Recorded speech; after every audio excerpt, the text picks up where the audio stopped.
Hi everybody, I'm Stacy, Director of Customer Success from SmileSnap, and with me I have Casey Bull, the Director of Content and Community at the Invisible Orthodontist, also known as TIO. If you're just joining us this time, this is part 2 of Going Virtual, how to seamlessly integrate the virtual consultation into your practice. Casey is one of the leading experts on virtual consultations, so we're so excited to have her here with us to continue on with this video series. If you missed the first part, I'm sure it's in your email, but you'll have our contact information. Please reach out to me and I'll share the first one with you again. But Casey, I'll let you take it from here. Awesome. Thanks so much, Stacy. So in the last session, we kind of ended with what the responsibilities or new responsibilities are for a VTC, a virtual treatment coordinator. So we're going to take that a little bit further and specifically dive into the tracking and reporting. In a traditional treatment coordinator KPI report, you're going to be looking at conversion rate and conversion rate alone. There's a lot of ways to calculate conversion rate, and some practices like Dr. Alexander Waldman's practice calculates it in a lot of different ways. But with the VTC, we're going to think of what we're going to talk about as the standard.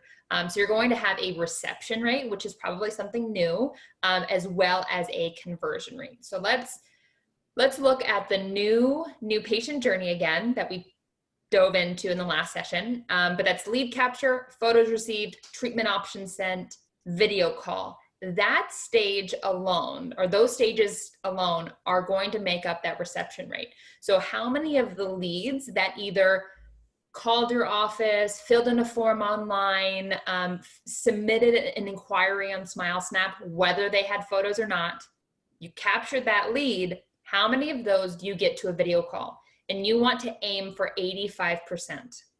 Casey, this is such a good point. You know, as we pointed out last time too, that I think some mistakes that offices make is they just expect the patient to go from lead capture to video call all on their own without they need nurturing, you know, in between to get them there to follow up if they need photos or once the treatment options are sent, that we can't keep virtual consults completely virtual and remote. We do have to have that personal connection with the new patients in order to get them from one start to the next.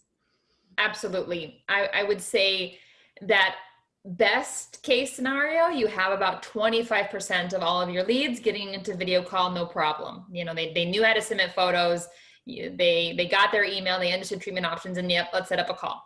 That is going to be, you know, kind of the rarity, the 25% or so, that best case.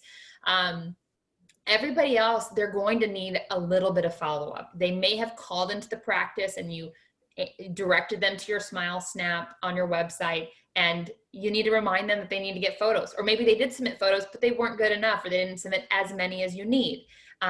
Maybe they opened your email for treatment options, but they still haven't scheduled a video call. You're going to need to have some touch points in there. When we think about ways to optimize that reception rate and getting it to that 85%, prompt follow-up is so important. And I know, you know, treatment coordinator coaches and consultants will tell you outside of VTC, you have to follow up promptly, timely, you know, all of that. I would argue that it's even more important in the reception rate stage because these people are still doing research. They're earlier in the buying process, and you have the opportunity to continue that momentum to get them into the practice. And so if they phoned in, it was a new patient call intake, you directed them to SmileSnap. 2 days later, you still don't have any photos, you should be calling them. You don't wait till it's your time of the month to download your Excel spreadsheet and check off, yep, I've called that person, yep, I've called that person.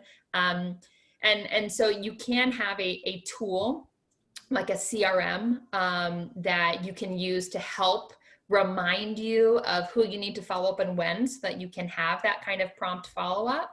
But you know, you should be continuing to follow up, I would argue, about every 2 days until they tell you to stop following up.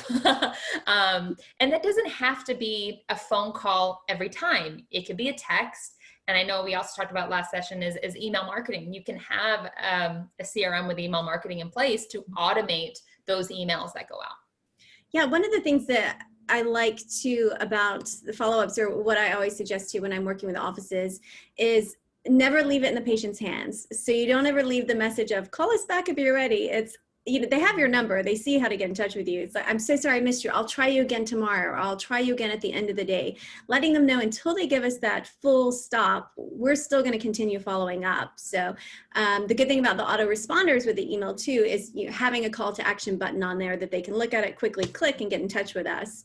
But otherwise, we're always just leaving it in our hands, not in their hands. Yeah, you know, it's a great point. Let me take a dive into that autoresponder call to action a little bit, because I don't actually have a slide on that. But you know, an autoresponder is just kind of like an automated email. You can have them set up to where it looks like it was just your personal email. There's like kind of no design, no colors. It's just like regular text on white.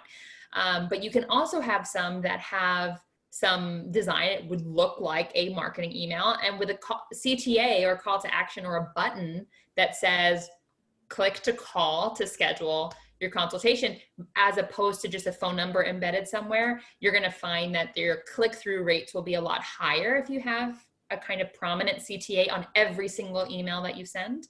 And it is interesting, I would say, that the lead capture stage, you need to do this follow-up, because they're not necessarily going to submit those photos, right? Mm-hmm. But when you call them back, you can also say things like, Stacey, like what you were saying, like, I'm so sorry I missed you, because they asked for you to reach out to them. And so you don't have to ask. I think actually asking them if you're interested is not the right question, because they've already told you they're interested. Excellent point on that. I know people feel uncomfortable with doing that, but that's an amazing point that everyone needs to hear. They reached out to us first. They want us to contact them. Absolutely. Absolutely. So that's the reception rate, right? 85% of your leads should get to video call. And that is when you work for it, not at default, right?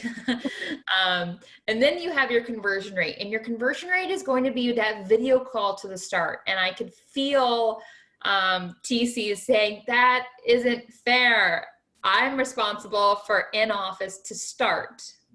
But in reality, the people who come in office already have fees. They've already met the doctor on the video call. They know the practice. They've had lots of touch points. Your in-office to start should be 95%, because maybe there's a few instances where they need to see a specialist. Right. Your conversion rate is actually your video call to start. That is what you should be tracking. So again, when we look at how you're currently tracking your conversion rate, especially if you're using a system where it's automated and it's like in your practice management software, you need to have some sort of mechanism in place to track this actual conversion rate. Otherwise, you're going to feel like, well, we have a 95% conversion rate, yet our starts went down. Well, that is likely because there's people falling through the cracks at other stages in the journey. Ultimately, the virtual treatment coordinator needs to own the whole virtual shopping, and I use that word intentionally, journey, because reminder, as we talked about in the last session, you're getting them at a different stage in the buying process, and it's earlier. And so you have to take ownership of that and make sure that they move from stage to stage to stage all the way to that start. And you don't just kind of own the people who you see in person. All great information, Casey. Again, I think offices are concerned because, with virtual consults, one of their concerns is feeling distant to the patient, that the patient's not going to feel connected. But they really can have a white glove experience virtually, sometimes even better than in office, because they're having someone's concentrated attention, walking them through step by step to get to point A to point B. So again, thank you again for sharing. Look forward to the next session that we do. Here's Casey's contact information if you have any questions, and mine as well. We'll see you part 3 video series. Bye, everybody.